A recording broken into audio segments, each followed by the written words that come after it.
you kind of touched on a little bit, but what were the specific challenges and how did you actually overcome it? Yeah, one of the biggest things that I kind of had to overcome quite early is the seasonal aspect of e-commerce for sure.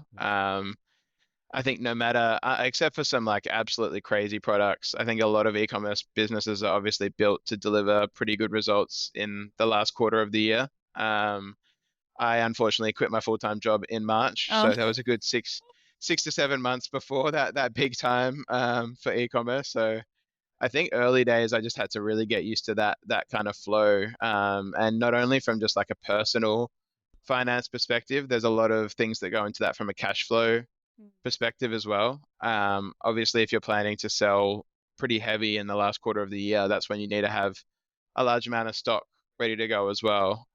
So probably the biggest problem that I still do to have to this day is just cash flow and just preparing inventory at a proper level as well, because then you can go overs as well. And I've heard of a lot of founders that are overconfident or overinvest in their product, and then when it doesn't move, that creates the other side of the problem where you've got too much product sitting on shelves that isn't going out to customers. So cash flow is probably honestly the biggest problem we face as our business.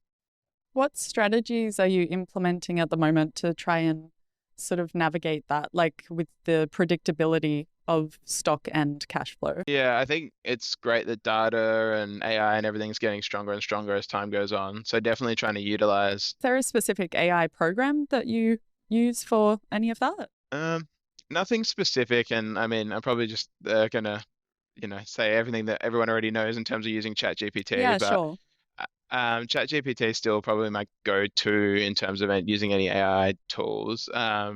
Shopify itself, which is what pretty much every big e-commerce brand is based on these days, Shopify is just kind of really up to their own game in terms of their AI as well. So they've got something called Sidekick inside of Shopify. So I've been using that more and more as well because it kind of does a similar thing to ChatGPT in the sense that it's like a chat-based bot, but it already has access to all the data that you could possibly need. Obviously, like it's missing that. It kind of gives the connection that ChatGPT doesn't have.